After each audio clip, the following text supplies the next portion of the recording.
नमस्कार मेरे प्यारे साथियों, मैं निखिल गोयल आप सभी का एक बार फिर से तहे दिल से स्वागत करता हूं इरिगेशन इंजीनियरिंग के लेक्चर नंबर 3 में। तो मैं आपको बताना चाहता हूं, पहली बात तो ये क्लास अनअकैडमी स्पॉन्सर कर रहा है, तो आप लोग प्लीज़ इस क्लास में दिए हुए कंटेंट को बड़े ही इत्मीनान से नोट्स बनाइएगा और कंसेप्ट को सीखिएगा, क्योंकि अनअकैडमी यूं ही नहीं इंडिया का लार्जेस्ट प्लेटफॉर्म बन जाता है।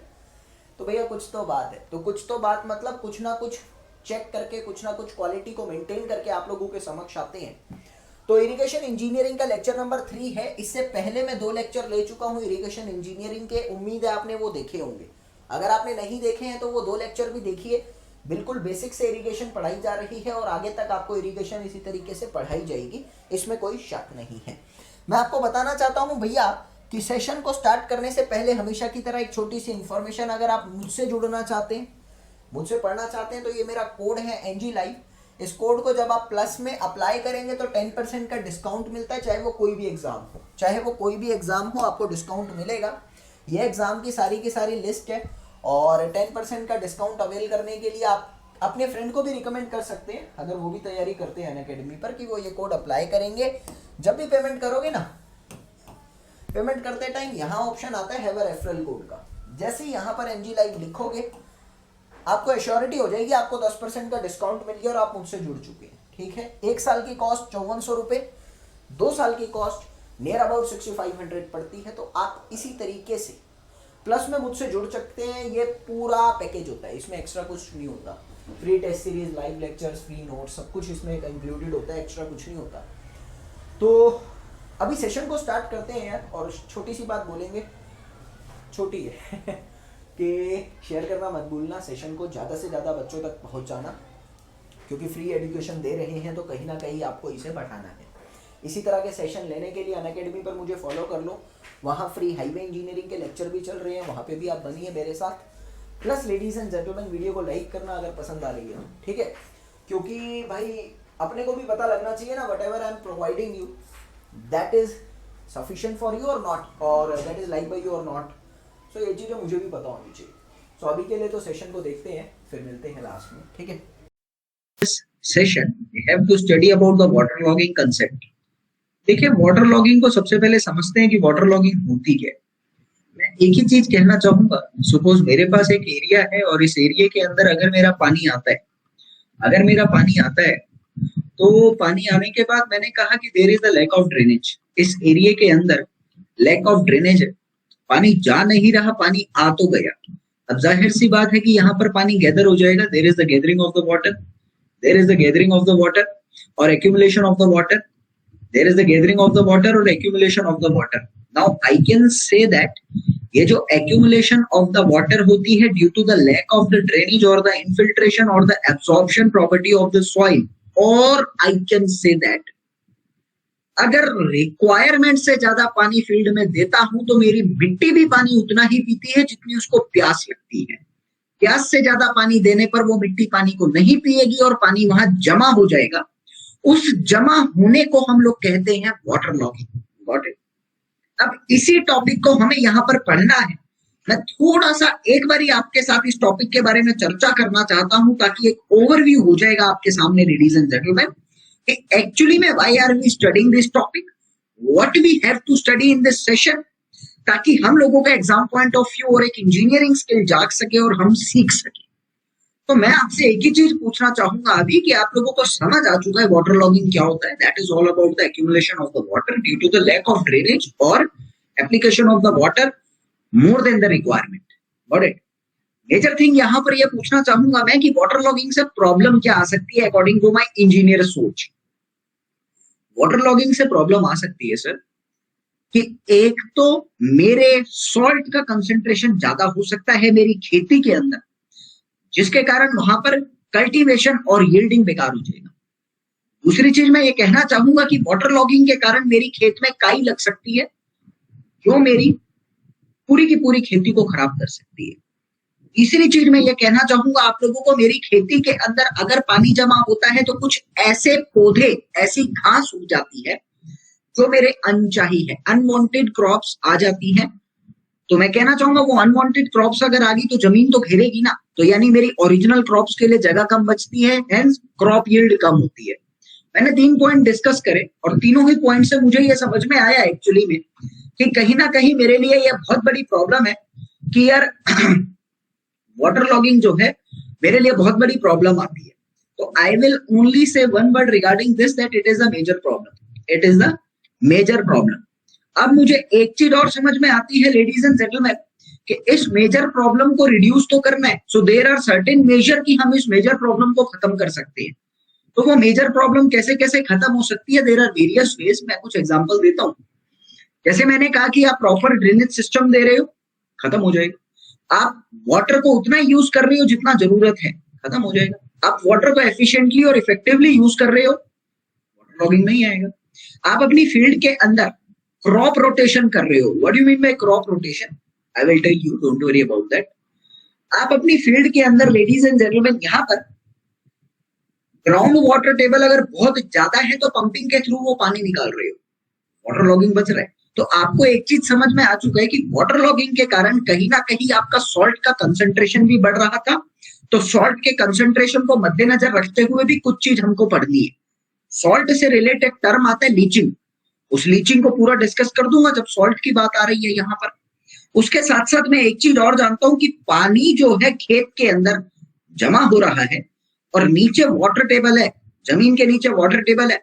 मैं कह सकता हूं अगर मेरी नीचे की सारी मिट्टी एकदम सेचुरेटेड है, अगर मेरी नीचे की सारी मिट्टी एकदम सेचुरेटेड है, पानी परकोलेट नहीं करेगा, पानी परकोलेट नहीं करेगा, पानी परकोलेट नहीं करेगा। इसका मतलब क्या है सर कि आपका वाटर लॉगिंग होने के चांस है।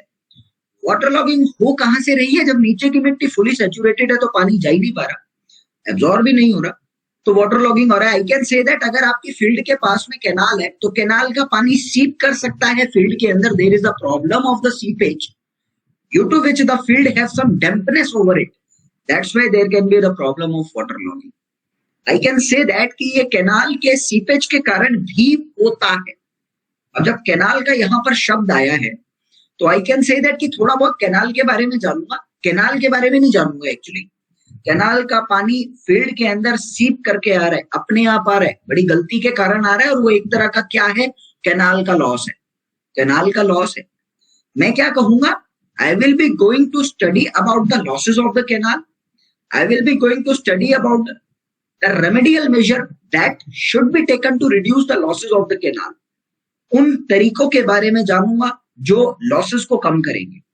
तो उन तरीकों के बारे में जानते जानते मैं ये भी जान लूंगा कि किस तरह से कैनाल को डिजाइन किया जाता है ताकि मेरा लॉसेस भी कम हो और मैक्सिमम डिस्चार्ज हो। तो ये आज का पूरा टॉपिक रहेगा। वाटर लॉगिंग से स्टार्ट करता करता मैं लीचिंग की तरफ आ जाऊंगा और लीचिंग से स्टार्ट करता करता कैनाल के लॉसेस और लॉसेस से डिजाइनिंग की तरफ मैं आ जाऊँ। ठीक है, तो ये आज का पूरा सेशन रहेगा। तो अभी मेरी बात आती है कि वाटर लॉगिंग क्या होता है। ये हम लोगों को पता लग चुका है। Water logging is defined as the accumulation of the water due to the lack of the drainage or application of the water above that the requirement of the crops, that causes the water logging. Or I will say one line to this. The line is it causes flooding in the root zone. It causes flooding in the root zone of the crops. ये root zone of the crops में flooding type का cause करता है, जिसको हम कहते हैं कि it is a kind of the water logging. Simple सी बात है।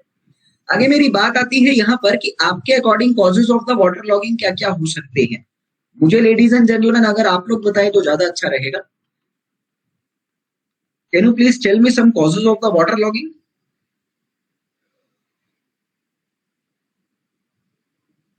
बोलेंगे प्लीज आप लोग।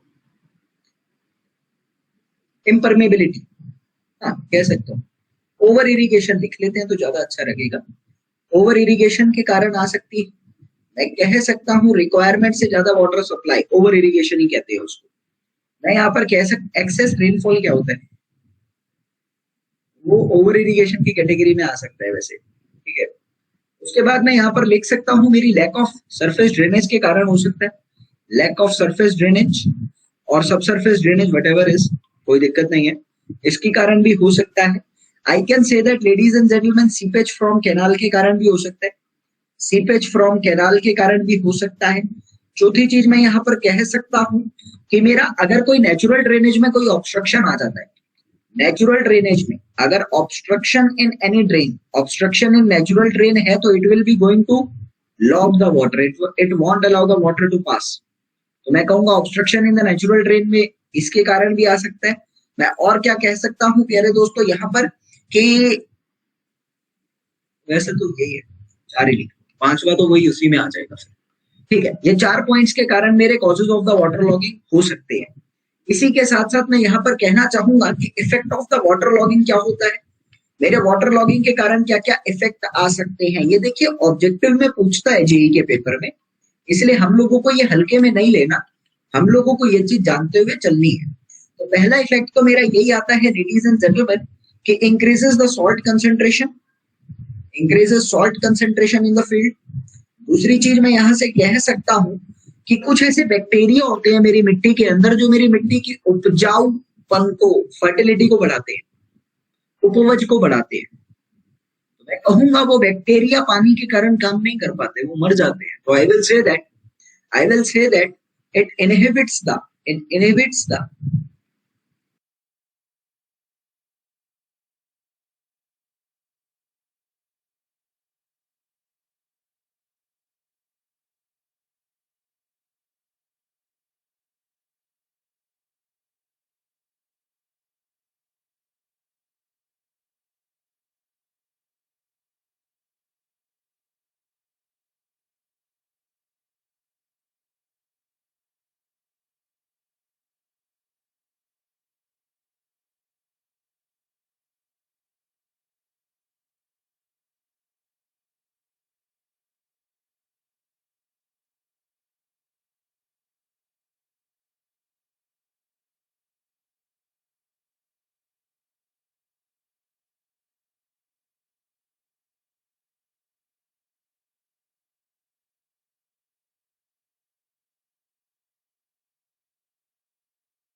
Working of soil bacteria, it inhibits the working of soil bacteria. ये हो सकता है एक पॉइंट यहाँ का। इसके बाद लेडीज एंड जेंटलमैन, अगर मैं तीसरे की बात करना चाहूँ यहाँ पर, तो आप लिख सकते हैं कि आपकी खेती बिल्कुल बेकार हो जाएगी, तो खेती के कारण आपकी कम्युनिटी पे हेल्थ इफेक्ट बहुत ज्यादा आएगा। मैं यहाँ पर लिखना चाहूंगा adverse effect on community health. ये चीज आप लोगों को समझ आनी चाहिए। इसके बाद आप लोग भी थोड़ा बहुत बोलो यार, आप लोग तो बिल्कुल ही नहीं बोल रहे, थोड़ा बहुत तो बोलो।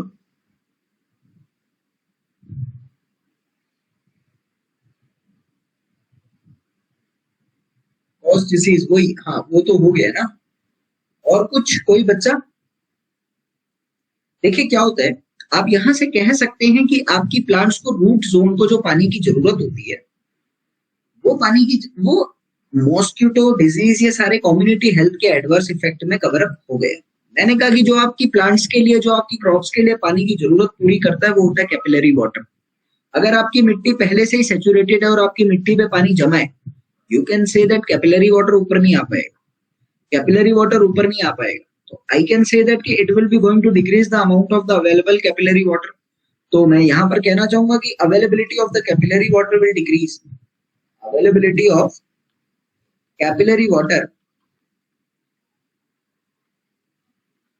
Decreases.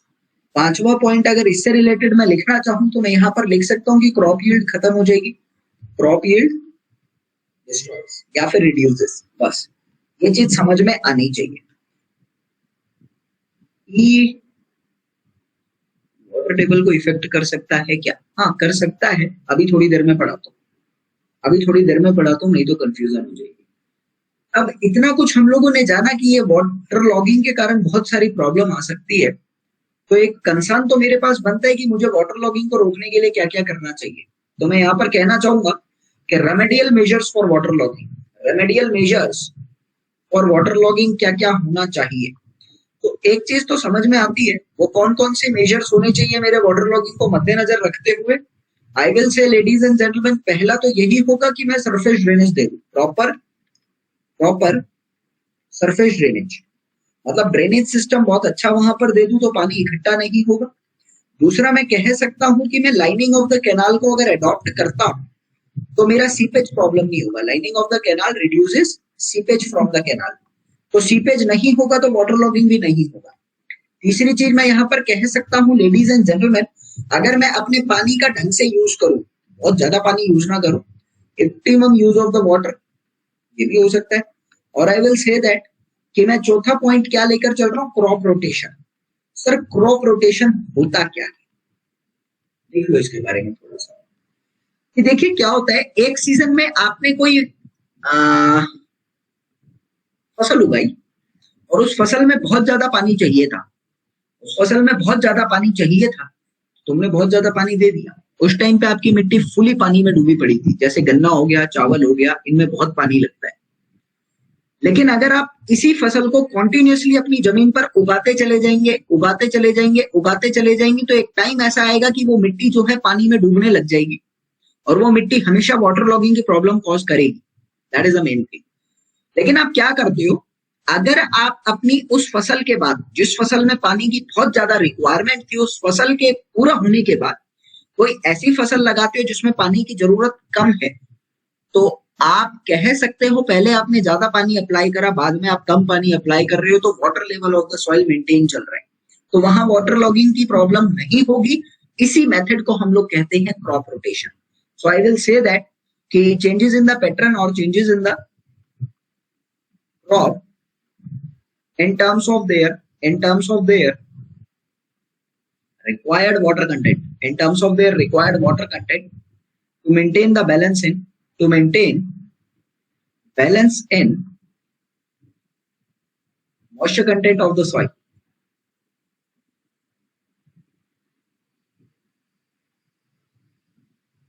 is called crop rotation। अभी तुम लोगों को ये चीज समझ आनी चाहिए कि क्रॉप रोटेशन क्या होता है।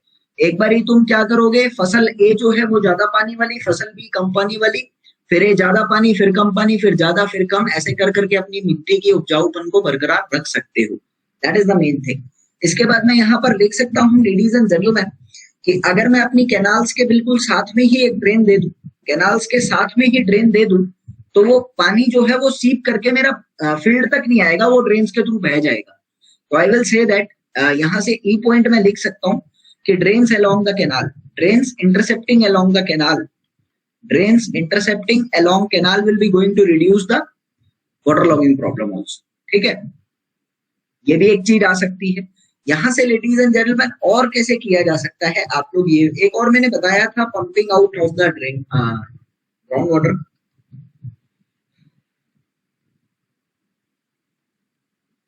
Ground water table reduces by pumping out test.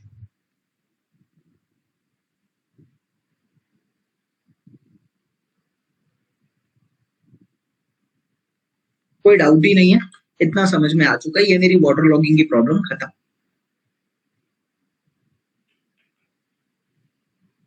अब इसके बाद मेरा एक टॉपिक आता है। अभी हम लोगों ने वाटर लॉगिंग के बारे में जाना, और मुझे पता है कि वाटर लॉगिंग के टाइम पर एक छोटा सा टॉपिक आ रहा था, seepage from the canal. I can say that वो कैनाल का पानी मेरी फील्ड में आ रहा है, ना तो मैं ये चाहता कि मेरी फील्ड के अंदर वो पानी आए, ना मैं ये चाहता कि मेरी कैनाल से कोई भी पानी दूसरे की फील्ड में जाए।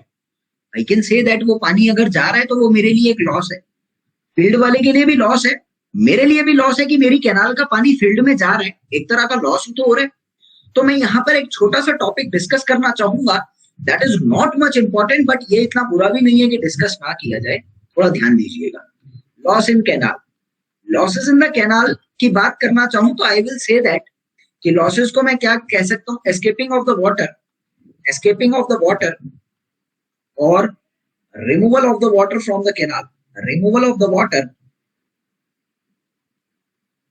From the canal. अपनी देसी भाषा में मैंने ये आपको समझाने की कोशिश करी। और I will say that loss is equal to what, loss in the canal को मैं लिख सकता हूं यहां से, that is equal to amount of the water in the inlet, amount of water at inlet, amount of water at inlet minus में amount of water at outlet, amount of water at outlet. अगर ये बिल्कुल zero आता है तो loss zero होगा, inlet में से कुछ भी कम हो रहा है वो लॉस की फॉर्म में आप लोगों को दिख जाएगा, amount of water at outlet. इतना समझ में आ चुका है। सर ये मैं क्यों लिखवा रहा हूं अभी आपको समझ में आएगा, ऑब्जेक्टिव में पूछा जा चुका है, आईएएस के पेपर में, एसएससी में भी पूछ सकता है।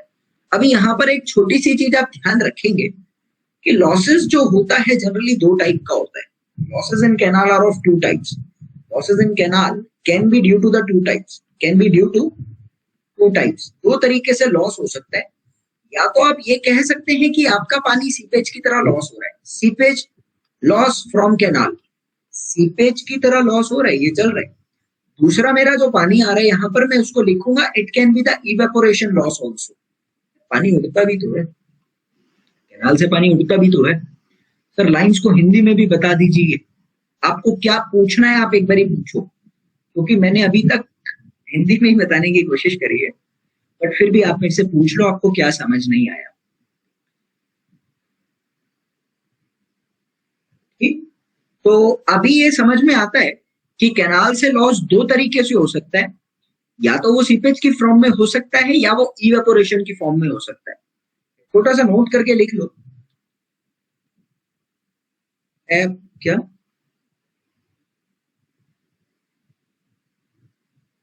मैं समझा नहीं, ए कहना क्या चाहते हो? एक तो यार नाम अपना ढंग से लिखो, थोड़ा समझ तो आ जाएगा हमको कि तुम हो कौन।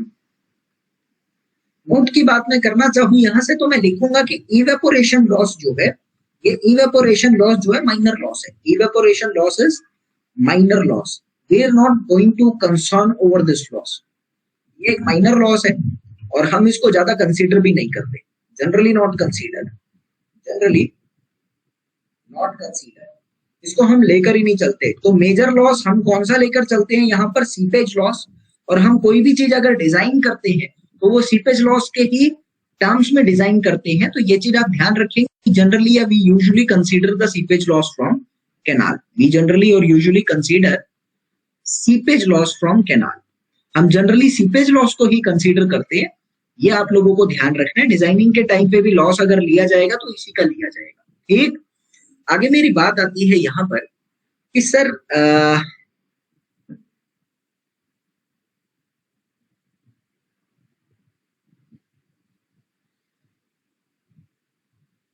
दो तरह के लॉस आए। एक छोटा सा नोट और लिख लो, ये भी बहुत जरूरी बनता है आप सभी के लिए, कि लॉसेस जो है वो किस तरह से मेजर किया जाता है।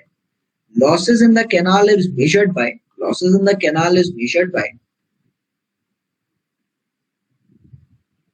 Inlet outlet method. Losses in the canal is measured by inlet outlet method. Losses जो है वो इनलेट आउटलेट मेथड से ही मेजर किया जाता है आपके कैनाल के अंदर। अब यहाँ पर मैं आपको एक चीज और लिखवाना चाहूंगा कि आपके जो सीपेज लॉस होते हैं, ये भी दो तरीके से होते हैं। मेरी बात तो समझना। अब देवानंद के क्वेश्चन का आंसर आएगा अभी। Seepage losses of two type, ये भी दो तरीके का होता है। पहला होता है आप लोगों का एब्सॉर्प्शन, दूसरा होता है आप लोगों का percolation.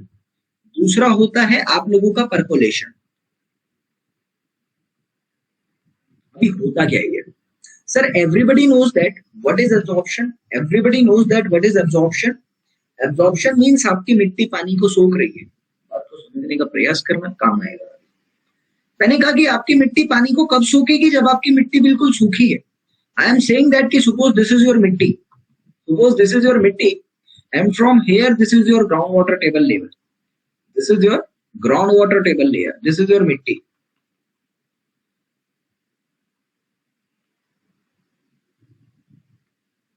This is your mitti. This is groundwater table level. लिख लो ये बात. That is the groundwater table level. अब ये टेबल लेवल जो है ये बहुत नीचे है. इसके बीच की जितनी भी मिट्टी है, आई एम सेइंग दैट कि ये मिट्टी सूखी है। बात को समझना। आई एम सेइंग दैट ये मिट्टी सूखी है। क्यों? क्योंकि टेबल का लेवल तो नीचे है ना। इसके ऊपर की मिट्टी कैसी है? दैट इज टोटली अनसेचुरेटेड मिट्टी। और ये क्या है? इसके नीचे की जो सारी की सारी मिट्टी है वो कैसी है? I will say that it is the saturated मिट्टी। Now you can understand the concept that whenever there is the following of the water on the soil, it will be going to percolate in the soil. ये water जो है ये soil में जाके percolate होगा. That is the percolated water. This is the percolated water. और ये percolated water के कारण I can say that कि ये मिट्टी जो है अभी saturated हो गई. ये मिट्टी अभी saturated हो गई, कोई डाउट ही नहीं है। Saturated मिट्टी आपकी हो चुकी है और इससे नीचे की मिट्टी कैसी है अभी भी? That is unsaturated मिट्टी। तो अभी एब्सॉर्प्शन का मेजर क्राइटेरिया क्या बन रहा है? यहाँ पर ऑब्जेक्टिव क्या पूछेगा? ऑब्जेक्टिव यही बनेगा यहाँ पर लेडीज एंड जेंटलमैन कि whenever the water table or the ground water table is at very low level, बहुत ही नीचे तल पर है from the surface, then water will be going to percolate in the soil, but there is actually 3 reasons to be existed in the soil.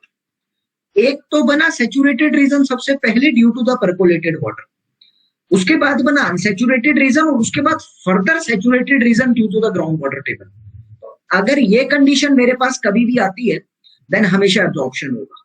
ये चीज लिख देता हूं, हल्के में मत लेना, क्योंकि ऑब्जेक्टिव कहां से क्या पूछ ले तुम्हें समझ नहीं आएगा, इसलिए ये मैं लिखवा भी रहा हूं, तो ध्यान में रखना। आई am saying that when ground water table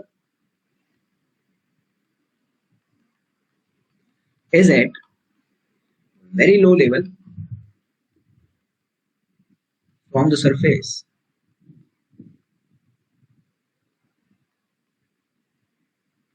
then water being percolated, sir हल्के में नहीं ले रहे, हाँ लेना भी मत, then water being percolated, then water percolates in the ground up to certain extent.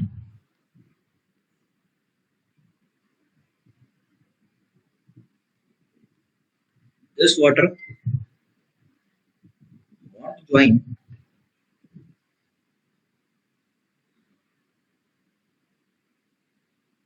ground water table. ये water ground water table को ज्वाइन नहीं करेगा। There is existence of 3 zones. पहला जोन कौन सा बन रहा था आप लोगों का? First zone is the saturated zone due to percolated water. Saturated zone due to percolated water.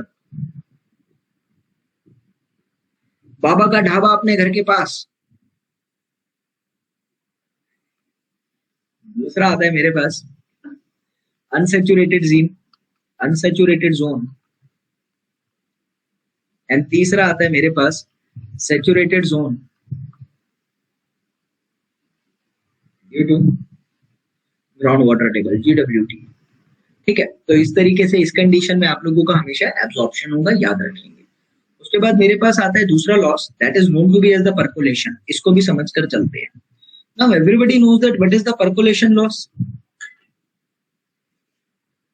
Percolation means going of the water into the soil. ठीक है,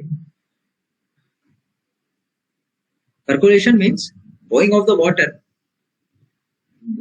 वाटर इनटू द सॉइल, उसको बोला जाता है percolation.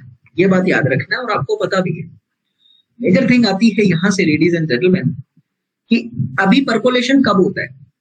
I will say that terms and condition for the percolation क्या बनेगी। यहाँ पर कंडीशन ऑफ परकोलेशन क्या होती है, when there is a continuous passage of the water, when there is continuous passage of the water from surface into the soil, from surface into the soil। जब आपकी मिट्टी में से पानी जो है वो जाता जा रहा है, you will say that there is a condition of the percolation, nothing else। पानी जा रहा है और कहीं भी जा रहा है, मुझे नहीं पता मेरी मिट्टी से पानी जा रहा है। I can say that ladies and gentlemen, एक चीज तो समझ में आती है, suppose this is your soil and this is the ground surface, this is the ground level। Now you can say that if the water table is at high extent, मतलब थोड़ा ही नीचे है ग्राउंड वाटर से, I will say that this is the ground water table और ये थोड़ा ही नीचे है, then the water from the soil on the surface will be going to percolate inside this। I will say that कि ये पानी इतना नीचे चले जाएगा, कंसेप्ट को समझते हुए चलना, ये पानी इतना नीचे तो चले जाएगा कि it will be going to join the ground water table। So I can say that there is all over the saturated मिट्टी, there is all over the saturated soil। तो ये सैचुरेटेड सॉइल तो है। अब तुम्हें समझ में आ रहा है यार ग्राउंड वाटर टेबल जो है वो बहुत लंबी लिमिट तक जाता है।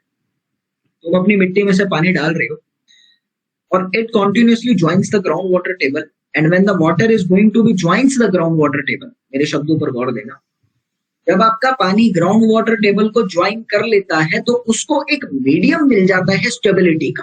दोबारा सुनो, मैंने कहा कि तुम्हारा पानी ग्राउंड वाटर टेबल को ज्वाइन कर लेता है, उसको एक स्टेबिलिटी का मीडियम मिल जाता है, उसको एक ऐसी जगह मिल जाती है जहां पर वो पानी रुक सकता है, रिटेन हो सकता है। यानी सरफेस पे तो स्टेबल नहीं था, ग्राउंड वाटर टेबल में पानी स्टेबल जा रहा है। आई कैन से दैट वो पानी सरफेस से ग्राउंड वाटर में आने की कोशिश करेगा, कोशिश ही कामयाब होती है सर, उसी को बोला जाता है परकोलेशन। अभी और आसान भाषा में समझाऊंगा, एक बार ही थम्स अप करो, परकोलेशन समझ आया?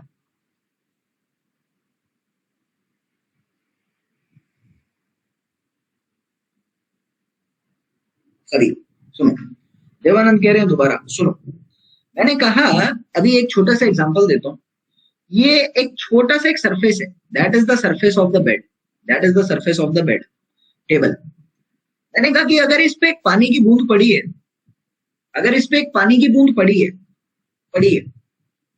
मैंने कहा कि तुमने एक पानी की बूंद और मिला दी यहां से, तो तुम्हें एक चीज तो पता है कि तुम जब इस पानी की बूंद को इस पानी से बूंद के हल्का सा मिलाते हो तो ये अपने आप आपस में मिल जाती है, और मिलके एक बड़ी बूंद बना लेती है, ये सबको पता है। या फिर और सुनो अच्छा सा, मैंने कहा लेडीज एंड जेंटलमैन, यहाँ पे बहुत सारा लिक्विड इकट्ठा हुआ पड़ा है, दूध गिर गया आपकी स्लैब पर, तो दूध गिरा हुआ है, दूध बह नहीं पा रहा। लेकिन कभी तुमने एक्सपेरिमेंट किया हो देसी जुगाड़, अभी समझने की कोशिश करना, मेरे शब्दों पर मत जाना, मैं तुम्हें देसी जुगाड़ सिखा रहा हूँ बस। तुमने कभी ये चीज सुनने की कोशिश करी हो तो तुम दूध को अगर ऐसे फिंगर से एक लाइन खींचते हो, दूध में से हल्की सी एक लाइन, मतलब फिंगर रखी और उसको साइड से पूरा लाइन खींच दिया, तो तुम देखोगे उसमें उसके अलोंग दूध बहने लगता है, that is the main concept. Sir इसका उससे कोई लॉजिक नहीं है, लेकिन मैं समझाऊंगा भी इसकी मदद से। तुम्हें क्या समझ में आ रहा है? तुम्हें यह समझ में आ रहा है कि तुम दूध के अलोंग एक लाइन खींचते हो तो दूध उसके अलोंग बहने लगता है, दूध को एक पैसेज मिल गया। और अगर उसके आगे दूध है, अगर उस लाइन को बड़े दूध से मिला देते हो तो वो छोटे वाला दूध सारा बहकर बड़े दूध में आके मिल जाता है। क्यों? दोबारा सुनो। छोटा सा दूध पड़ा था, थोड़ा सा अमाउंट का, वो बह नहीं पा रहा था, तुमने फिंगर से लाइन खींची और उसको कहीं स्टेबल मीडियम में दे दिया, मतलब या तो स्लैब के नीचे कोई कंटेनर लगाया, वो अपने आप स्लैब में कंटेनर में आके बहता रहता है, इकट्ठा हो जाता है, या फिर उसको किसी और लिक्विड से मिला दिया तो वो अपने आप उस लिक्विड में आके बह के मिल जाता है। Yes, it is the phenomena. क्यों? क्योंकि मेरा जो वो थोड़े अमाउंट वाला दूध था उसको एक बड़ा स्टेबल मीडियम मिल रहा है, तो मैंने कहा वो उस रास्ते से अपने आप बहता हुआ बड़े मीडियम की तरफ आ रहा है और बड़े मीडियम में आके समा रहा है। That is the actually the stable medium, that is the medium. तो यहां पर भी पानी के साथ यही हो रहा है कि आपका जो ये वाला पानी है ये जमीन के अंदर जा रहा था, मिट्टी के अंदर बहता बहता निकल रहा था और एकदम से ग्राउंड वाटर टेबल को ज्वाइन कर लेता है। When it will be going to join the water table, I can say that पानी को पानी मिल गया और क्या चाहिए? सर स्टेबल मीडियम मिल गया ना, मुझे मेरी फैमिली मिल गई, मुझे और क्या चाहिए? मुझे एक स्टेबल मीडियम मिल गया, I will feel comfortable there, I want to live there, I will be with them obviously. So I can say that it is a kind of the stable medium and all the water will be going to percolate in the soil. All the water will be going to percolate in the soil and joins the groundwater table and it will be going to rise the groundwater table. But I am not talking about the rising in the groundwater table. I am just saying that water will be going to percolate in the soil. जब ये पानी soil के अंदर percolate करेगा, sir वही तो एक तरह का लॉस है। मेरी कैनाल से सारा का सारा पानी नीचे जाए जा रहा है। ग्राउंड वाटर टेबल बढ़ रही है, मेरी कैनाल का पानी तो लॉस हो रहा है। जिसने कैनाल का टेंडर खरीद रखा था वो तो बेचारा जादू समझ जाएगा इसको, पानी कहां गया? सोच के देखो ना, कैनाल का तो लॉस है ना, ग्राउंड वाटर टेबल इंक्रीज हो रहा है, कैनाल का तो लॉस है ना ये।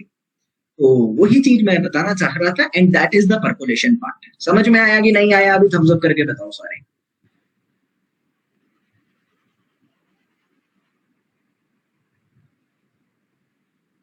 क्लियर है?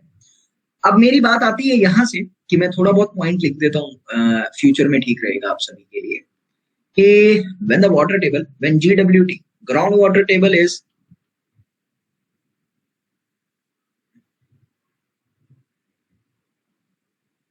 लिख लेता हूं, ground water table is little below the surface ground, little below the ground surface,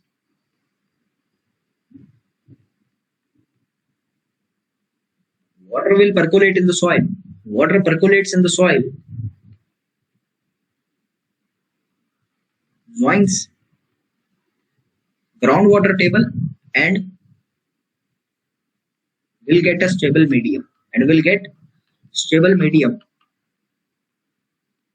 so all water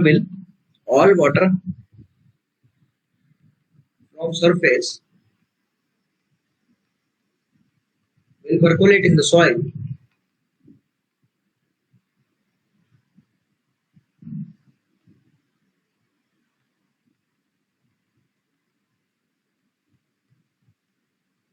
causes loss. बस इतना समझ में आ गया। I will say one sentence from here. There is only saturated zone all over the soil. Saturated zone all over the soil. इतना समझ में आ गया। That is the loss about this. Now, ladies and gentlemen, इसके बाद मेरी बात आती है कि मैंने वाटर लॉगिंग के केस में इसका लॉसेस का सीन तो समझ लिया सीपेज का। वाटर लॉगिंग के ही केस में मैंने सॉल्ट की बात करी थी और मैं तुम्हें एक चीज पहले ही बता चुका हूं, सॉल्ट की वॉशिंग को या सॉल्ट के अमाउंट को रिड्यूस करना, that process is known to be as what? I am saying that कि my field is having much amount of the salt, that is not good for the crops. If I want to reduce them, I am just adding the water into the field so that there will be the process of osmosis and the concentration of the salt in the field will be going to reduce. That process is known to be as what? Can you please tell me the name of that process? That is known to be as leaching, obviously. So अभी मैंने salt की बात करी थी और मैं leaching के बारे में तुम्हें पढ़ाया भी नहीं। पढ़ा तो दिया, एक होता है ना salt से concentrated लीचिंग को पढ़ना और फिर मेरी पानी जो है वो किस तरीके से मेरा depth of the water will be going to reduce and what is the extent of that, वो सब मैं तुम्हें लेकर आऊंगा। तो अभी मैं यहाँ पर एक नए टॉपिक का नाम लिख रहा हूँ, that is known to be as the leaching. Now everybody knows that what is leaching. I will say that the process of reducing the process of reducing the concentration of salt by increasing by adding or increasing, कुछ भी कह लो, the water content in the soil, by increasing the water content in the soil is leaching. उसी को हम कहते हैं leaching. और I can say that it can also be reduced by washing out of the crops. It can also be reduced by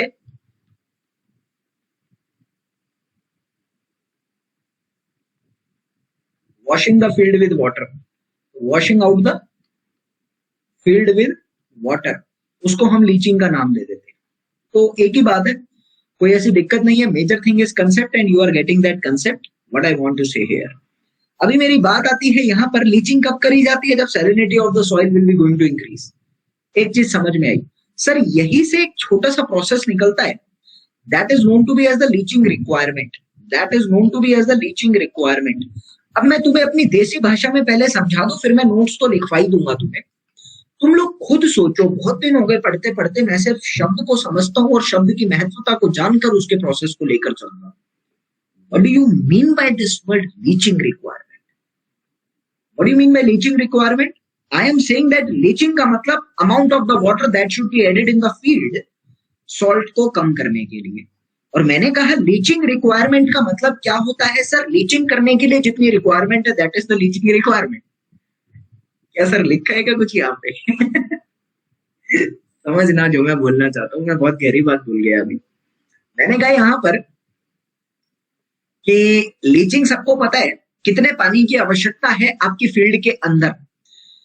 आपने कहा यहाँ पर आपने अपनी फील्ड के अंदर पानी दिया था भैया 1 मीटर क्यूब का। एग्जाम्पल को समझना, तुम्हें चीज क्लियर होगी। मैंने कहा तुम्हारी फील्ड के अंदर तुम्हारी फसल के लिए तुमने पानी दिया 1 मीटर क्यूब का, लेकिन वहां पर आपकी फील्ड के अंदर अनवांटेड सॉल्ट्स प्रेजेंट थे। आपको पता है due to the presence of the salt will be going to absorb some water in itself. Everybody knows them. भाई एक बारी ना हम सब कर दो यार, यहाँ 2-3 बच्चों का कमेंट आया बफरिंग का, फिर आगे पढ़ाना मेरे लिए मुश्किल हो जाएगा। और अभी जो मैं बताने वाला हूँ वो अच्छी चीज बताने वाला हूँ, ठीक है? सुनना मेरी बात को। अभी मैंने कहा कि तुम क्या कर रहे हो, तुमने अपनी फील्ड के अंदर पानी दिया और फील्ड के अंदर जैसे ही तुमने पानी दिया, यहाँ पर तुम्हारी क्रॉप के लिए तुमने 1 मीटर क्यूब का पानी दिया था, वो तुम्हें पता था। और जैसे ही अगर फील्ड के अंदर नमक है, तुम्हें पता है नमक will be going to absorb water. Sir नमक will be going to absorb water and when the नमक will be going to absorb water, फसल के लिए तो पानी नहीं बचा ना, फसल के लिए तो पानी नहीं बचा ना, फसल के लिए पानी कम हो गया, फसल के लिए पानी कम हो गया। अब दोबारा सुनो, तुमने पानी डाला 1 मीटर क्यूब, फसल के लिए पानी कम पड़ गया क्योंकि नमक ने पानी को एब्जॉर्ब कर लिया था। अगर तुम्हें फसल की पूर्ति करनी है तो तुम्हें अलग से उतना पानी डालना पड़ेगा जितना नमक को जरूरत है। आया? यस करके लिखना अगर समझ आया तो। अलग से उतना पानी डालना पड़ेगा जितनी फसल को जरूरत है। दैट पानी is used for the salt. और जब पानी में नमक मिलता है ना, तो उसको मैं कहता हूं washing out of the salt. That is actually the leaching, और वो ही कहलाता है लीचिंग रिक्वायरमेंट। ये है लीचिंग रिक्वायरमेंट। समझते हैं संदेश, समझते हैं। अभी मैं एक बार दोबारा कहता हूँ, मैं एग्जांपल के तौर पे समझाता हूँ, फिर थ्योरी लिखवाऊंगा। मैंने कहा कि crop requires 1 metre cube of the water, 1 metre cube of the water. Field के अंदर मेरे पास 2 चीजें हैं। फील्ड है crop plus salt. 1 metre cube का पानी जो है, सॉल्ट ने उसमें से ले लिया 0.2 मीटर क्यूब, सॉल्ट में ले लिया 0.2 मीटर क्यूब, पानी बचा मेरे पास 0.8 metre cube. I can say that 0.2 metre cube of the water will be going to add extra. 0.2 metre cube of the water मुझे एक्स्ट्रा ऐड करना पड़ेगा फील्ड के अंदर, ताकि मेरी सारी की सारी क्रॉप को पानी मिल सके जो जरूरत है। तो ये जो एक्स्ट्रा वाटर है ये कहाँ जा रहा है सर? नमक के पास जा रहा है, और ये नमक के पानी का मिलन को ही तो मैं लीचिंग कहता हूँ। यही तो मेरा लीचिंग चल रहा है, यही तो मेरा लीचिंग कॉज कर रहा है, इसी को तो मैं कहता हूँ लीचिंग रिक्वायरमेंट। अब समझ आया संदेश बामरे? यस करके लिखेंगे। ये है मेरा लीचिंग रिक्वायरमेंट। आगे की मेरी बात आती है कि अगर मैं इसको थोड़ा टेक्निकल टर्म्स की तरफ लेकर जाना चाहूँ तो मैं इसको ऐसा लिख सकता हूँ कि लीचिंग रिक्वायरमेंट को मैं पहली बात तो अब लीचिंग नहीं लिखूंगा, एलआर लिखूंगा। आप समझ जाना है, ठीक है। एलआर तो अगर फॉर्मूले के बेसिस पे लिखना चाहूँ तो how will I going to write this formula here? आप लिख सकते हैं ladies and gentleman, depth of the water. देखो मैं मान के चलता हूँ कि मेरा एरिया यूनिट एरिया है, मैं मान के चलता हूँ कि एरिया यूनिट एरिया है, तो total quantity of the water को मैं डेप्थ की फॉर्म में लेके चलता हूँ। Volume is equal to area into depth ना, तो एरिया तो 1 है, तो हम वाटर को डेप्थ की फॉर्म में लिखते हैं, इसी के टर्म्स में फॉर्मूला बनाते हैं, ठीक है। Depth of the water drained out, depth of the water, शब्दों पर गौर फरमाना, तुम्हें चीजें क्लियर होंगी अभी। Depth of the water drained out upon में total depth of the water applied, upon depth of the water applied in unit area, in unit area, in unit area, या फिर फ्रॉम यूनिट एरिया, एक ही बात है, from unit area into 100 से multiply कर देता हूं। क्यों? वो ये है कि 100 से मल्टीप्लाई करने का मतलब है you are just converting it into the percentage term, nothing else. Formula clear है कि नहीं है भैया? अब दोबारा सुनो, ये ड्रेन्ड आउट का मतलब क्या है? जो नमक ने पानी सोख लिया that is the drained out water, जो नमक ने पानी सोख लिया that is the drained out water, और टोटल वाटर जितना अप्लाई करा था वो था मेरा 1 metre cube, 0.2 metre cube absorb कर लिया था, that is the drained out. तो लीचिंग रिक्वायरमेंट कितनी हुई? 0.2 मीटर क्यूब की। ये मतलब इसका पूरा सिनेरियो चलता है, ये लीचिंग रिक्वायरमेंट का टोटल हिसाब किताब है, ठीक है। अब मेजर बात आती है मेरी यहां से, I can write it's technically term. Leaching requirement की मैं बात करना चाहूँ तो मैं यहां से लिख सकता हूँ सॉल्ट की मात्रा को कम कर रहे हैं, जितने सॉल्ट की जरूरत थी वो उतना ही सॉल्ट रख रहे हैं बस, तो सॉल्ट का इक्विलिब्रियम मेंटेन कर रहे हैं, ऐसा भी कह सकता हूँ ना। तो मैं इसको लिखना चाहूंगा प्यारे दोस्तों, it is used for maintaining, it is maintaining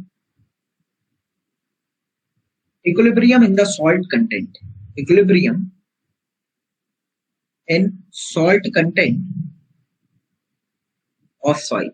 भाई मिट्टी के एक्स्ट्रा सॉल्ट को रिमूव कर रहा है, जितने की जरूरत है उतना रख रहा है, that is the equilibrium salt content, ठीक है। तो ये चीज आपको याद रखना है, लीचिंग रिक्वायरमेंट का फिजिकल सिग्निफिकेंस यही होता है। I can say that ladies and gentleman from here leaching requirement is equal to, मान लो इसको डी आई अपॉन में D D, where D I is equal to में ड्रेन्ड ऑफ वाटर, या इसको ऐसा लिखो D D upon D I, चीजें और क्लियर जाएंगी। Depth of the water that is drained off upon my depth of the water that is to be irrigated. So I will say that is the drained off water depth, that is the drained depth, and that is the irrigated depth. That is the irrigated depth. इसी का तो formula था मेरे पास leaching requirement.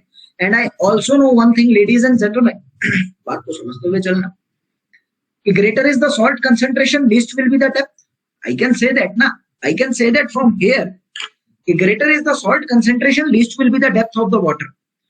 Now I can say that कि D of D is inversely proportional to 1 of CD, where DD is the depth of the water and CD is the concentration salt. Where CD is the concentration salt in the irrigation water. समझ आ रहा है?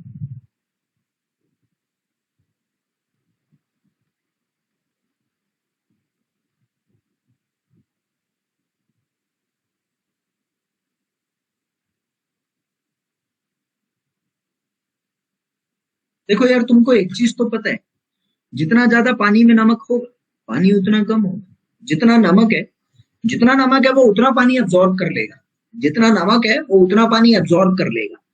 यानी बहते हुए पानी के अंदर नमक नहीं है, बहते हुए पानी के अंदर नमक नहीं है। तो मैंने क्या कहा कि this is actually the available water, this is actually the depth of the drained water, जो पानी ड्रेन हो गया था। और उस ड्रेन्ड वाटर के अंदर अगर नमक होता, उस ड्रेन्ड वाटर के अंदर अगर नमक होता ना, तो वो एब्जॉर्ब ही नहीं होता। दोबारा समझो, कहीं कंफ्यूज हो जाओ तुम, पक्का फंस लोगे यहाँ। मैंने कहा कि अगर तुम्हारे पास सॉल्ट के अंदर सॉइल के अंदर बहुत सारा नमक है, it will be going to absorb much water, much pure water. लेकिन अगर तुमने अपनी फील्ड के अंदर नमकीन पानी डाल दिया, तो नमकीन पानी तो एब्जॉर्ब भी नहीं होगा, क्योंकि उसके खुद के अंदर नमक है, तो वो दूसरे के पास क्यों जाएगा। सिंपल सी बात है। आई कैन से दैट कि जितना ज्यादा डेप्थ होगा उतना कम उसके अंदर नमक होगा, जाहिर सी बात है। तो ये चीज मुझे समझ में आई। और एक चीज और मैं जानता हूं यहां से,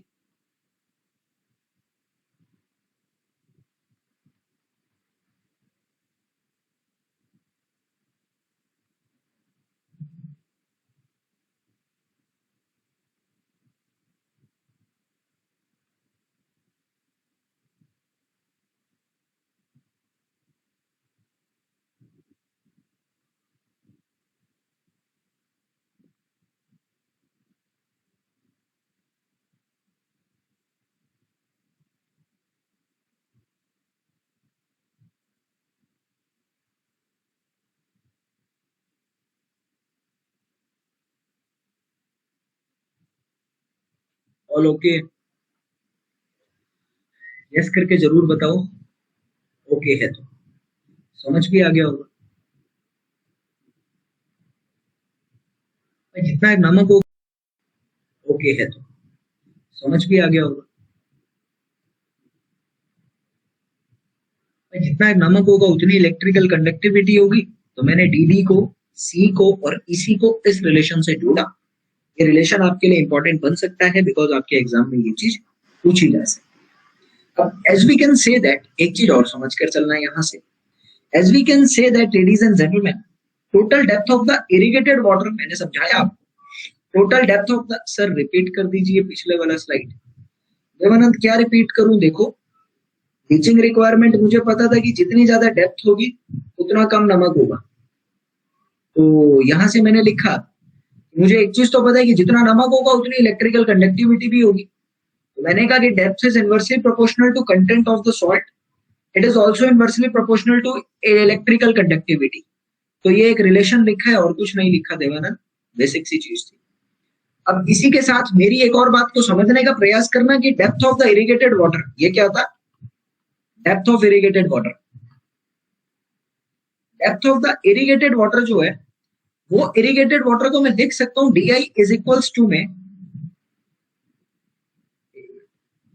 D I is equals to में D of C U consumptive use of the water plus D of the total जो ड्रेन ऑफ वाटर जा रहे हैं।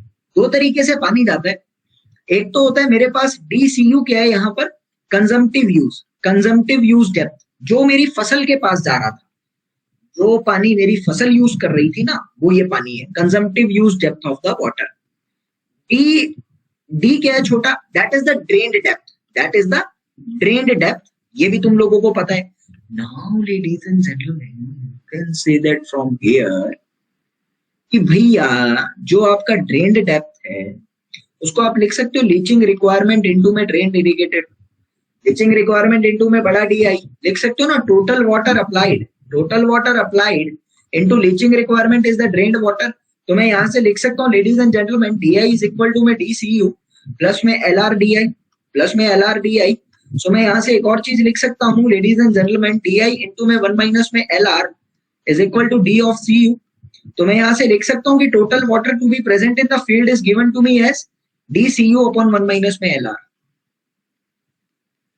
ये भी याद रखिएगा, ये मुझे बता क्या रहा है, ये मुझे बता रहा है, यहां से मैं एक चीज तो जान के लिख सकता हूँ ladies and gentleman, have a concentration here, कि total depth of the total depth of the water irrigated, total depth of irrigated water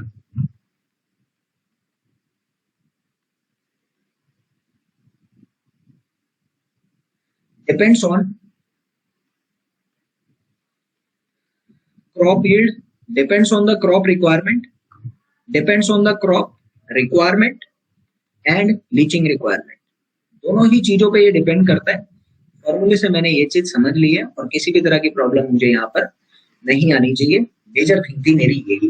अब सभी बच्चे एक बार यस कर दो यार, वो चीज क्लियर है कि नहीं है।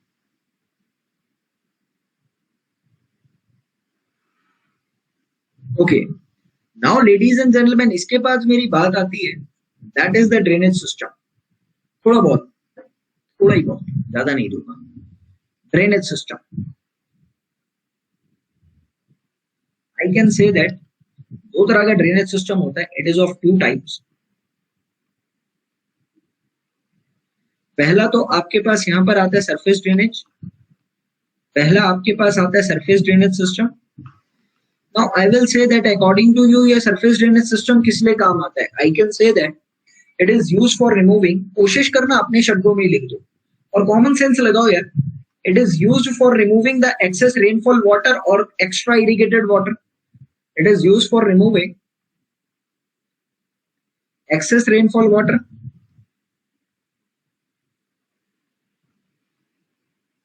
and extra irrigated water.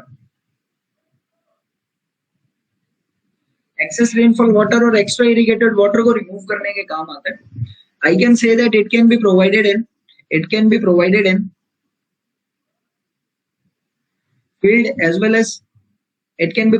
field as well as side of the field. या तो ये अंदर दे लो या बाहर दे लो, कहीं भी दे लो, कोई ऐसी प्रॉब्लम नहीं है। ठीक है। मेजर थिंग आती है, all the surface drains are generally laid at large slope या greater slope। ये ग्रेटर शब्द को आप ये मत समझना कि ये बहुत ज्यादा ढलान पे देता है। ग्रेटर का मतलब ये होता है कि एक होती है जो जमीन के अंदर नालियां होती है, उनसे ज्यादा ढलान पर ये पानी का वाला दिया जाता है, सरफेस वाला उनसे ज्यादा ढलान पर दिया जाता है। Greater slope as compare to subsurface, ऐसा लिख लो, as compare to subsurface drains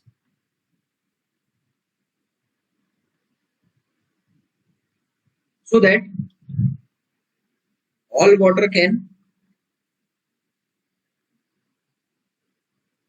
remove at greater velocities।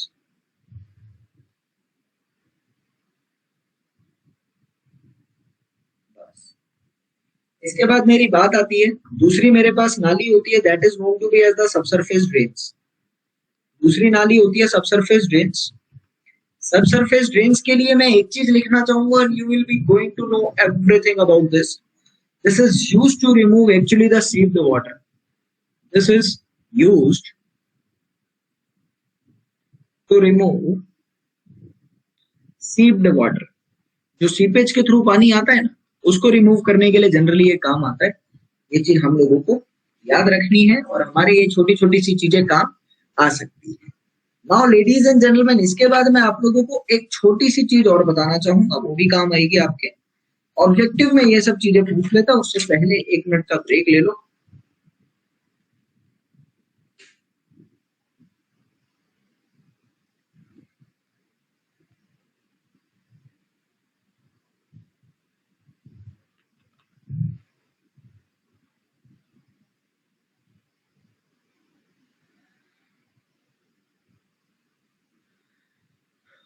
Subsurface drains जो है वो सीप्ड वाटर के लिए काम आती है।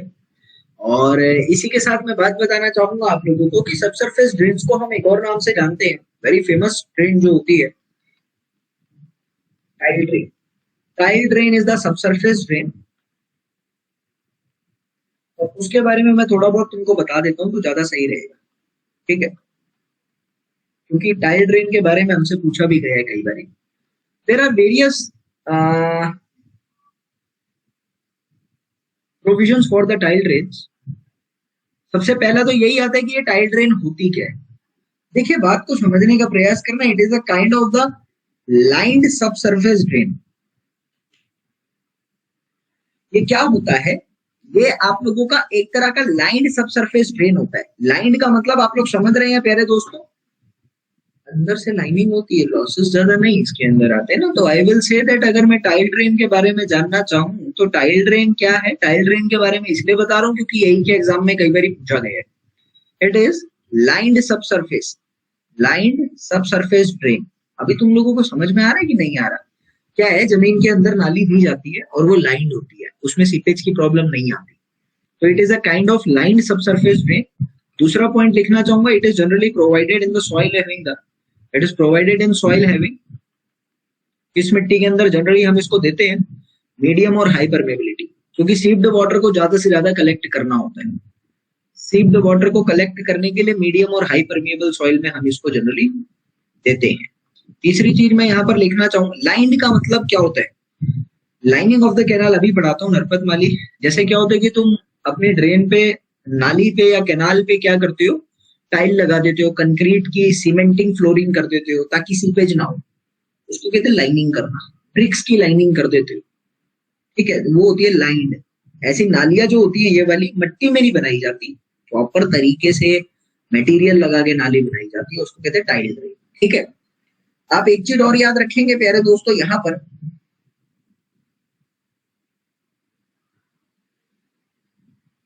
जब सीप्ड वाटर कम है तो आई कैन से दैट कि तुम्हारा रूट जोन के पास जो वाटर होता है, कैपिलरी वाटर, उसको इंक्रीज कर सकता है। ये स्टोन का भी करते हैं, यस करते हैं, स्टोन का भी करते हैं। तो अभी मेरी बात आती है लेडीज एंड जेंटलमैन यहाँ पर कि ये जो टाइल ड्रेन होती है, ये tile drain generally coarse material से कवर अप होती है। Tile drains are wide, tile drains are generally usually covered bye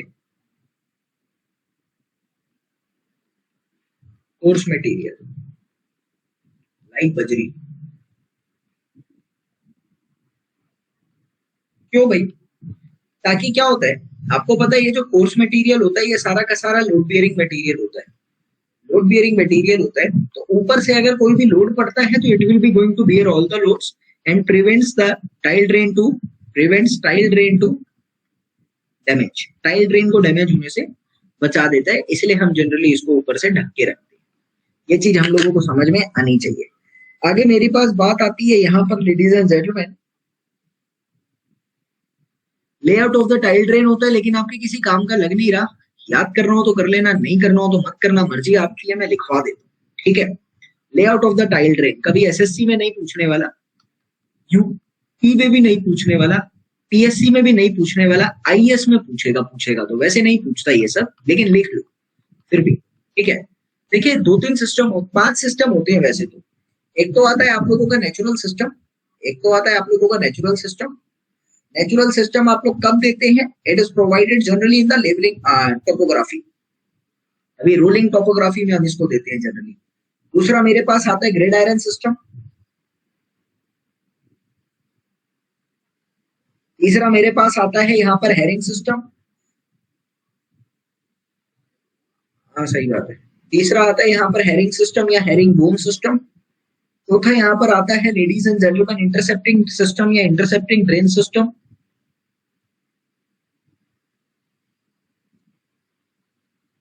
And the fifth one is known to be as the double main system.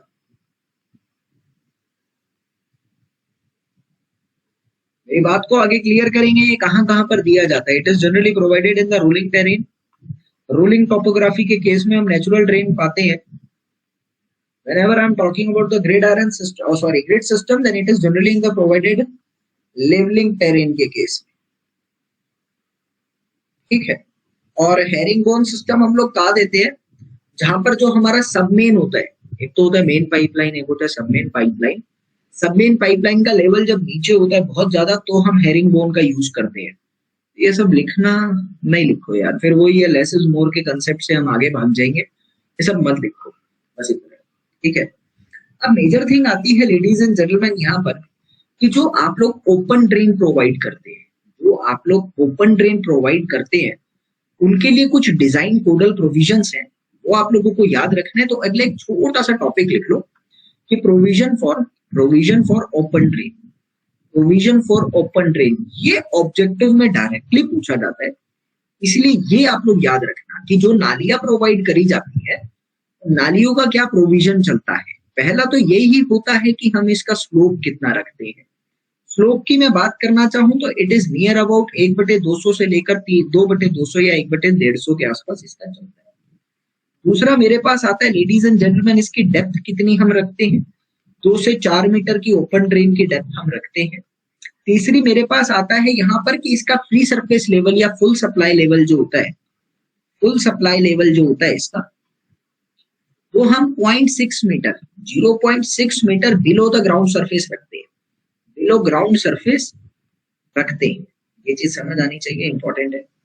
उसके बाद मेरे पास एक और आता है चौथा, that is known to be as कि इसमें छोटी सी प्रॉब्लम रहती है। मेजर डिसएडवांटेज क्या होता है कि इसमें क्या होता है, ओपन ड्रेन है, ओपन ड्रेन में पानी हमेशा रहता है और आप देखेंगे भी पेड़ पौधे अपने आप उग जाते हैं, घास अपने आप उग जाती है, तो उनकी रिमूवल में बहुत दिक्कत आती है। तो मैं कहना चाहूंगा unwanted flora removal is a major problem in this.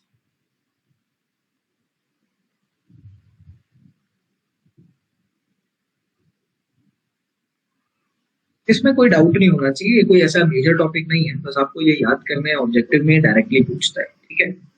अब इसके बाद मेरी बात आती है यहाँ पर कि भैया टाइल ड्रेन्स की स्पेसिंग से रिलेटेड क्वेश्चन पूछा जाता है। ये आप लोगों को फॉर्मूला भी याद रखना है और आपके एग्जाम में आया भी हुआ है। पढ़ाना is not an easy work.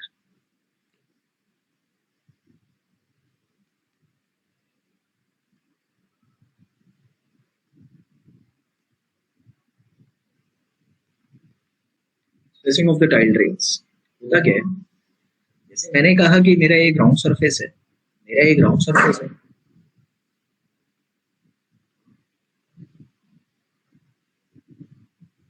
यहां से एक ट्रेन, दो ट्रेन, तीन ट्रेन आया। आई am saying that ladies and gentleman कि मेरा जो मैक्सिमम वाटर टेबल जा रहा था, मैक्सिमम वाटर टेबल जो मेरा जा रहा था वो इस तरह से जा रहा था, मैक्सिमम वाटर टेबल इस तरीके से जा रहा था। तो टाइल ड्रेन का पहला क्वेश्चन तो यही आप लोगों से पूछ लेता है कि ये maximum water table ground water table से कितना नीचे दिया जाता है, that is 0.3 metre. Maximum ground water table से 0.3 मीटर तक नीचे ये दिया जाता है। यहाँ पे क्या है, मेरा एक इम्परमिएबल स्ट्रेटम है, यहाँ पे क्या है, एक इम्परमिएबल स्ट्रेटम है, इम्परमिएबल स्ट्रेटम है।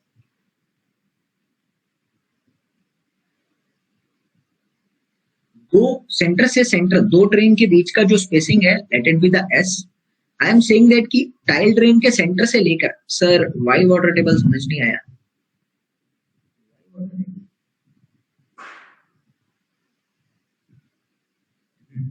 ये क्या है भाई, ये ग्राउंड वाटर टेबल है, ग्राउंड वाटर टेबल का लेवल है, दैट इज, एक मिनट, ये कह रहे हो ना, that is the ground water table level, that is the ground water table level. ये क्या है, ग्राउंड वाटर टेबल है, GWT लेवल है, ठीक है। उस GWT लेवल मैक्सिमम से 0.3 मीटर बिलो टाइल ड्रेन दी जाती है ताकि सारा एक्स्ट्रा वाटर यहाँ निकल जाए, ठीक है। अभी मैं आपको एक चीज और बताना चाहूंगा, सेंटर ऑफ द ड्रेन से लेकर बिलो तक, सेंटर ऑफ द ड्रेन से लेकर नीचे तक, इसके पूरे के पूरे डिस्टेंस को हम लोग क्या कहते हैं, that is the A distance. और अभी मेरी बात आती है यहाँ से, सेंटर ऑफ द ड्रेन से लेकर नीचे वाले को ए नहीं बी ले लो, फॉर्मूला आ जाएगा, that is the A distance. और अभी मेरी बात आती है यहाँ पर लेडीज एंड जेंटलमैन कि जो आपका ये पॉइंट था, जहां बिल्कुल वाटर टेबल के सेंटर पॉइंट से लेकर, वाटर टेबल से लेकर स्ट्रेटम तक के डिस्टेंस को आप लोग कहते हो बी डिस्टेंस, ठीक है। अब मैं डेरिवेशन नहीं कराने वाला आपको, because derivation is not important. The only thing you need to learn is the formula. Formula क्या बनता है स्पेसिंग का, वो फॉर्मूला आप लोगों को याद रखना है। S is equals to, ladies and gentleman, 4k B square minus में ए स्क्वायर अपॉन में Q into D, Q D, where spacing S is the spacing between the tile drains, S is the spacing between tile drains के बीच की spacing है। ए और B मैं आप लोगों को बता चुका हूं, ए एंड बी मैं आप लोगों को ऑलरेडी बता चुका हूं पिक्चर में, जो भी मैंने आपको दिखाया। क्यूडी क्या है, discharge per unit metre, discharge per metre. अभी डेरिवेशन इंपॉर्टेंट नहीं है तो मैं लिखवाऊंगा भी नहीं, डिस्चार्ज पर मीटर। क्वेश्चन एक दो बार आया, फॉर्मूले पर आया है, हो सकता है न्यूमेरिकल पूछ ले तो आप याद रखेंगे। K is the permeability of the soil, K is the permeability of the soil। अभी मेरी बात आती है यहां से लेडीज एंड जेंटलमैन, आप लोगों को छोटा सा नोट में लिखवा देता हूं क्योंकि आपके एग्जाम में काम आ सकता है। Tile drains are provided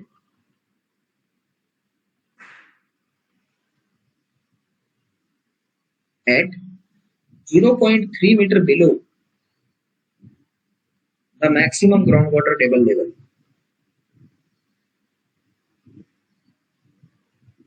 G water level, ठीक है। ये याद रखेंगे आप लोग, आपके काम की बात है। Now there is also another term that is known to be as the drainage coefficient. अभी ड्रेनेज कोफिशिएंट एसएससी जेई के लिए बहुत इंपॉर्टेंट है, क्योंकि छोटी छोटी चीजें एसएससी जेई पूछता है। तो ड्रेनेज कोफिशिएंट की बात करें अगर हम, सबको पता है ड्रेनेज कोफिशिएंट क्या बता रहा है, rate of drainage, nothing else. I will say that पहला पॉइंट तो मैं यहाँ पर यही लिख दूंगा, it tells me about the rate of water removal, rate of water removal by the drain. दूसरी चीज अगर मैं यहाँ पर बात करना चाहूँ लेडीज एंड जेंटलमैन, ये डिपेंड किस किस पर करेगा। अच्छा तुम बताओ लेडीज एंड जेंटलमैन, ये ड्रेनेज कोफिशिएंट आपका किस किस चीज पर डिपेंड करता है? आपका नाली से पानी बह रहा है, वो किस किस चीज पर डिपेंड कर सकता है, क्या आप मुझे बता सकते हैं जल्दी से?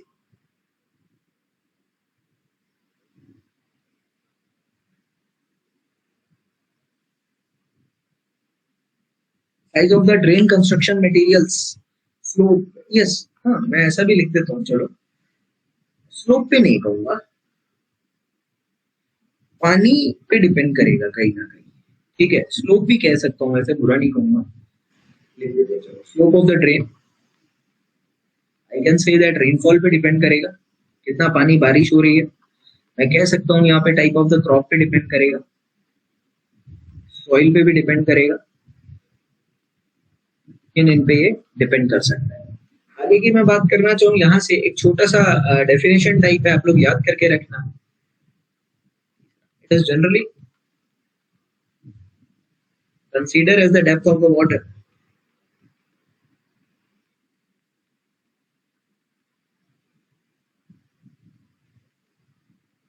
Rain of in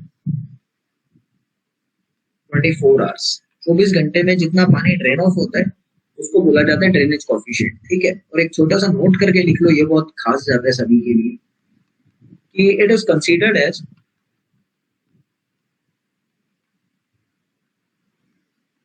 1% of annual average rainfall. भैया जो भी पानी आ रहा है उसका 1% पानी, मतलब एनुअल एवरेज रेनफॉल जो है उसका 1% हम मान के चलते हैं कि ये ड्रेन ऑफ वाटर है। I can say that in another words कि ड्रेन ऑफ वाटर जो है, ड्रेन ऑफ वाटर जो है आप लोगों का, वो 1% ऑफ रेनफॉल है, 1% ऑफ एनुअल रेनफॉल है। ये चीज मुझे समझता है, चलिए जाहिर सी बात है। आगे की मेरी बात आती है यहाँ से, ladies and gentleman, drainage coefficient खत्म हो गया। अब इसके बाद एक छोटा सा टॉपिक आता है, that is going to be as the lining of canal. What is the lining of canal?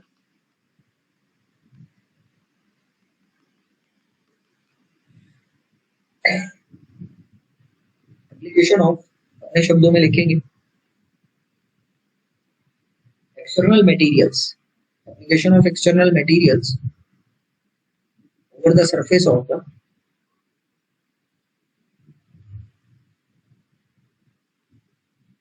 earthen canal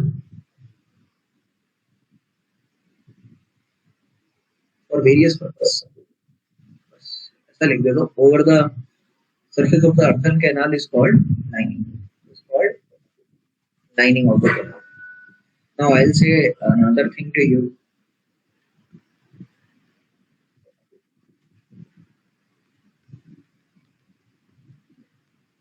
there are various type of the linings।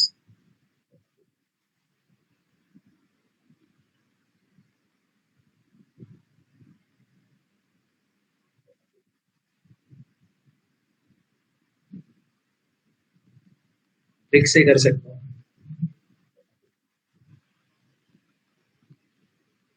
Cement concrete से कर सकता हूँ, स्टोन से कर सकता हूँ,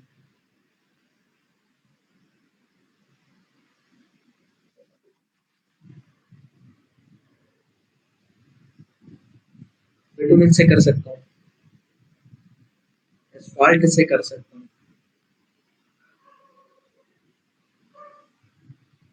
पांच चीजों से जनरली मैं अपनी लाइनिंग करता हूँ। अब मेरे को यही चीज आप लोगों को पूछना है कि what are the major objective of the lining? Tiles, yes, tiles, ठीक है। What are the major objective of the lining? Lining के ऑब्जेक्टिव्स क्या क्या है? You can say that it will be going to reduce seepage. It will be going to reduce seepage. पहले ही आ गया, बड़ा ही basic था. I can say that it will be going to reduce the erosion of the material, erosion of the canal material.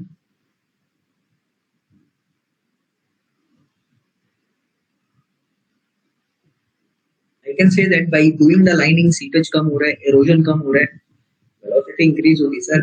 To increase the velocity, to increase velocity of flow in canal.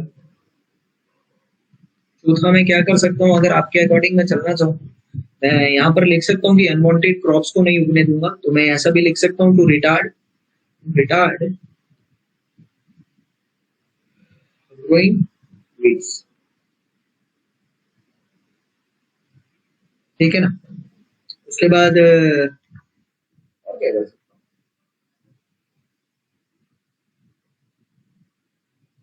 Application तो यही है major. तो फिर वही आ जाता है कि हम मेंटेनेंस कॉस्ट कम कर देते हैं, वो इनिशियल कॉस्ट बढ़ा भी तो देते हैं.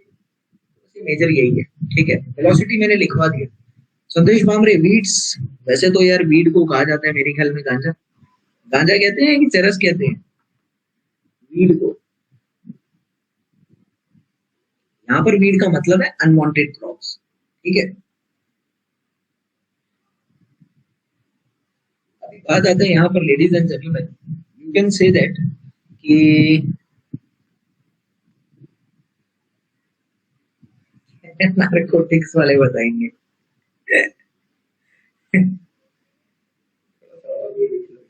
पांचवा पॉइंट और लिख लो कि वाटर की वेलोसिटी इंक्रीज हो रही है तो हाइड्रो पावर जनरेशन में काम आ सकता है. To increase efficiency of hydro power generation.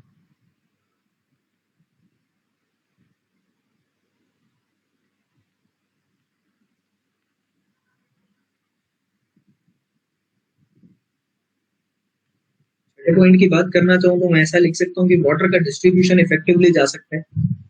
Water evaporation कैसे डिक्रीज हो रहा है भाई? नितेश भंडारी, इवेपोरेशन कैसे डिक्रीज हो रहा है लाइनिंग से? वही खुला का खुला है कैनाल. तो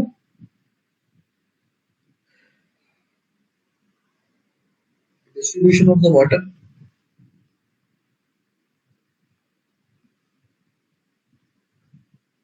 इफेक्टिवली.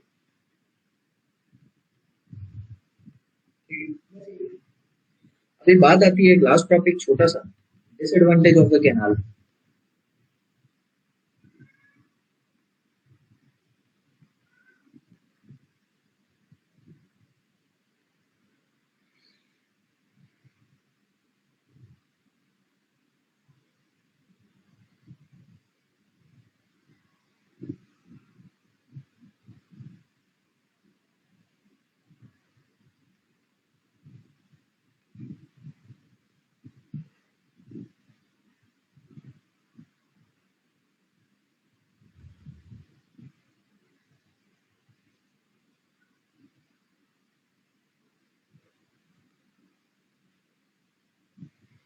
संदेश भामरे, यूट्यूब पे हाईवे का सेकंड लेक्चर नहीं है. ठीक है, करता हूँ.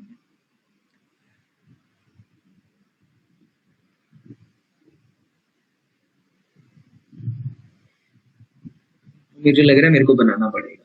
तो तुम क्या टेंशन ले रहे हो, तुम तो पेड किए हो, तुम्हें तो मिल ही जाएगा. ठीक है. अभी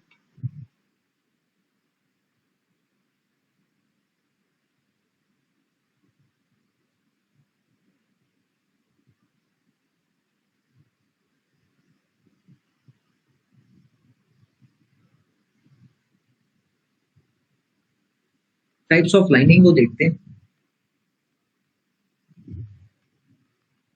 3 तरह की आती है. पहला होता है hard lining,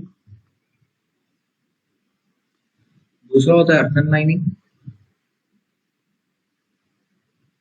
the third one is known to be as the buried lining. Hard lining की मैं बात करना चाहूँ तो हार्ड लाइनिंग मैंने अभी आपको लिखवाई. हार्ड लाइनिंग भी फर्दर 5 में टूट रही थी. वो जो लिखवाई ना मैंने, पहला तो सीमेंट कंक्रीट,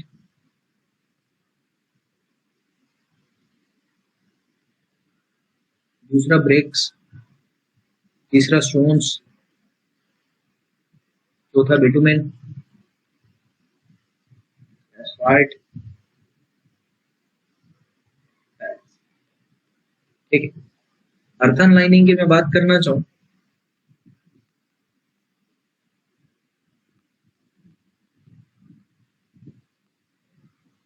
पहला सॉइल सीमेंट, दूसरा क्ले पुडल,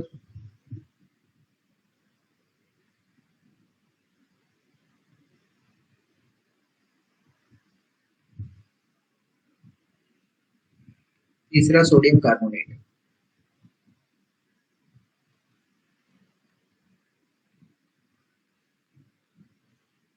इसके बाद आता भरेट लाइनिंग। अब इसमें कुछ समझाने का है नहीं है सर, इसलिए मैं शांतिपूर्वक बस लिख रहा हूँ और आप लोगों को ये याद करना है। इसमें कुछ ऐसा है ही नहीं कि मैं कुछ बताता हूँ या बोल रहा हूँ।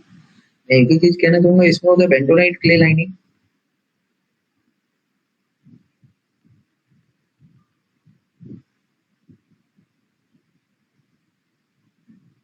दूसरा होता है प्री फैब्रिकेटेड लाइट लाइनिंग।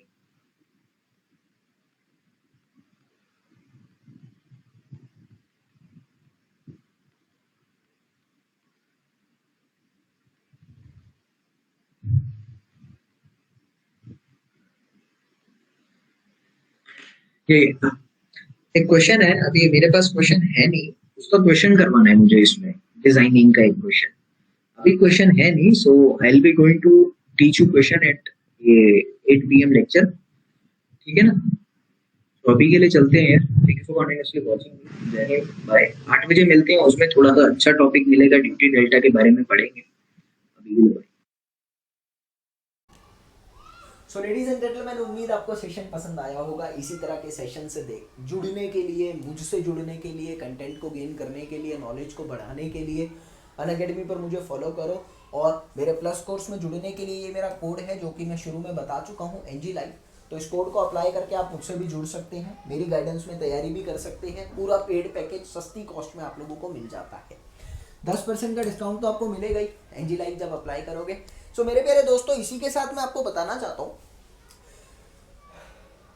कि ऑलरेडी सर्विंग इंजीनियरिंग पूरा हो चुका है, तो उसको भी देख लें इसी चैनल पर। इसी तरीके से मैंने सर्विंग पूरा पढ़ा दिया है, तो उसको भी आप लोग देखना, आपको बहुत बेनिफिट मिलेगा। ठीक है, अनअकैडमी पे मुझे फॉलो कर लो। स्पेशल क्लास में highway engineering free of cost चल रहा है, तो आप लोगों के काफ़ी काम आएगा। सो अभी के लिए चलते हैं यार। Thank you for continuously watching मी। जय हिंद, जय भारत, बाय।